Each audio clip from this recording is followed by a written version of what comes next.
Hi everyone welcome back. ನೀವು ನೋಡ್ತಿದ್ದೀರಾ student solution channel. KAR T E T ಅಪ್ಡೇಟ್ಗೆ ಸ್ವಾಗತ. ಇವತ್ತಿನ ವಿಡಿಯೋದಲ್ಲಿ ಗ್ರೇಸ್ ಮಾರ್ಕ್ಸ್ ಬರುತ್ತಾ ಅಂಡ್ ನಿಮಗೆ ಫೈನಲ್ ಕೀ ಆನ್ಸರ್ಸ್ ಯಾವಾಗ ಬರುತ್ತೆ ಅಂಡ್ ಎಲಿಜಿಬಿಲಿಟಿ ಕ್ರೈಟೀರಿಯಾ ಸಾಕಷ್ಟು ವಿದ್ಯಾರ್ಥಿಗಳಿಗೆ ಅಭ್ಯರ್ಥಿಗಳಿಗೆ ಕನ್ಫ್ಯೂಷನ್ ಕೂಡ ಇದೆ. ಅದನ್ನು ಕೂಡ ನಾನು ತಿಳಿಸ್ಕೊಡ್ತೀನಿ. ಚಾನಲ್ಗೆ ಹೊಸಬರಾಗಿದ್ದರೆ ಸಬ್ಸ್ಕ್ರೈಬ್ ಆಗಿ ವಿಡಿಯೋ ಇಷ್ಟ ಆದರೆ ಲೈಕ್ ಮಾಡಿ. ಅಲ್ಲಿ ನೋಡೋದಾದ್ರೆ ನಿಮಗೆ ನಿನ್ನೆ ಎಂಡ್ ಆಗಿದೆ ಆಕ್ಷೇಪಣೆ ಸಲ್ಲಿಸೋದಕ್ಕೆ. ನೀವು ನಿಮಗೆ ಏನಾದರೂ ಆಕ್ಷೇಪಣೆ ಇದ್ದರೆ ಕೀ ಆನ್ಸರ್ಸ್ ಅಲ್ಲಿ ನೀವು ಆಕ್ಷೇಪಣೆ ಸಲ್ಲಿಸಬಹುದು. ಅದು ಕೂಡ ಡೇಟ್ ಎಂಡ್ ಆಗಿದೆ. ಈಗ ನೋಡೋದಾದ್ರೆ ನೀವು ಮೈನ್ ಥಿಂಗ್ ಅಫಿಷಿಯಲ್ ಆಗಿ ಎಂಡ್ ಆಗಿರೋ ಕಾರಣ ಅಭ್ಯರ್ಥಿಗಳನ್ನ ಫೈನಲ್ ಕೀ ಆನ್ಸರ್ಗೆ ವೆಯ್ಟ್ ಮಾಡಬೇಕು. ಫೈನಲ್ ಕೀ ಆನ್ಸರ್ ಈಗಲೇ ಬರೋದಿಲ್ಲ. ಅಟ್ಲೀಸ್ಟ್ ನಿಮಗೆ 5 to 7 days 5ರಿಂದ 7 ದಿನಗಳ ಕಾಲಾವಕಾಶ ತೆಗೆದುಕೊಳ್ಳುತ್ತೆ.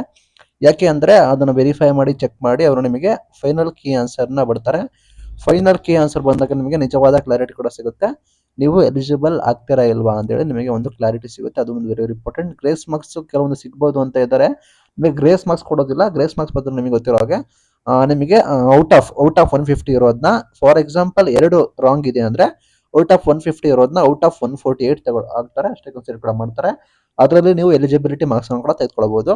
ನೀವು ಎಲಿಜಿಬಲ್ ಆದರೆ ಇಲ್ಲಿ ನೋಡೋದಾದ್ರೆ download car T T eligibility certificate ಅಂತ ಇದೆಯಲ್ಲ, ಅಲ್ಲಿ ನಿಮ್ಮ T T application number, date of birth ಹೊಡೆದು ನೀವು ಡೌನ್ಲೋಡ್ ಕೂಡ ಮಾಡ್ಕೋಬಹುದು.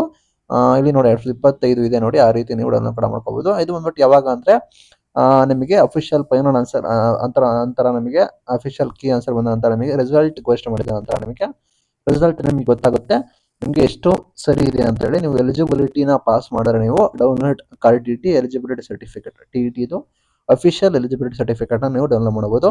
ಎಲಿಜಿಬಿಲಿಟಿ ಕ್ರೈಟೀರಿಯಾ ಆಲ್ರೆಡಿ ನಾನು ಹೇಳಿದ್ದೀನಿ.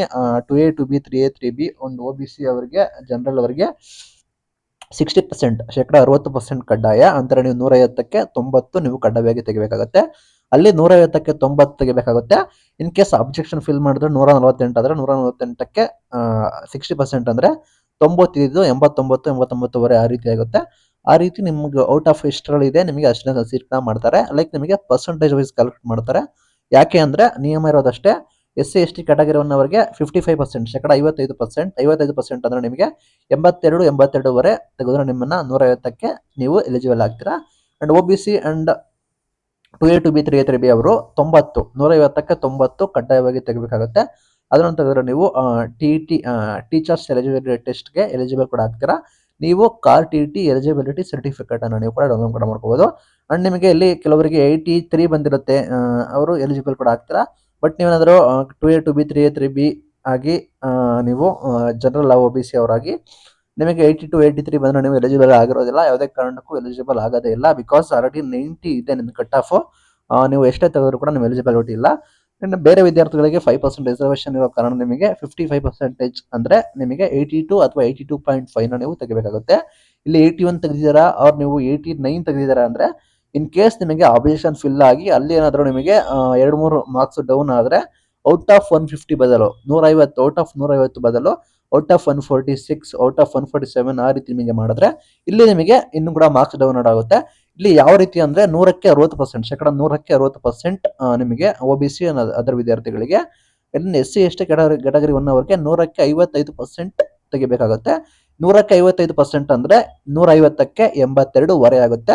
100ಕ್ಕೆ 60% ಅಂದ್ರೆ 150ಕ್ಕೆ 90 ಆಗುತ್ತೆ. ಇಷ್ಟೇ ಕ್ರೈಟೀರಿಯಾ. ನೀವು ಇದನ್ನು ನೋಡಿಕೊಂಡು ನೀವು ಕ್ಯಾಲ್ಕುಲೇಟ್ ಕೂಡ ಮಾಡಬೇಕಾಗುತ್ತೆ. ಇದು ಒರಿಜಿನಲ್ ನಿಯಮ ಇರುತ್ತೆ, ಆಯ್ತಾ. ನೀವು ತಲೆ ಕೆಡಿಸ್ಕೋಬೇಡಿ. ನಿಮಗೆ ಇದ್ರ ಬದಲು CTT ಅಂತ ಇದೆ. ನಿಮ್ಮ ಏನಾದ್ರು ಕಾರ್ TT ಆಗಿಲ್ಲ ಅಂದ್ರೆ CTT ಕೂಡ ನೀವು ಬರೀಬಹುದು. ಅದರ ಬಗ್ಗೆ ಕೂಡ ನಾವು ನೆಕ್ಸ್ಟ್ ವಿಡಿಯೋ ಬರುತ್ತೆ, ಹೋಗಿ ನೋಡಿ. ಇದು ಇವತ್ತಿನ video. Thank you for watching till end. Thank you.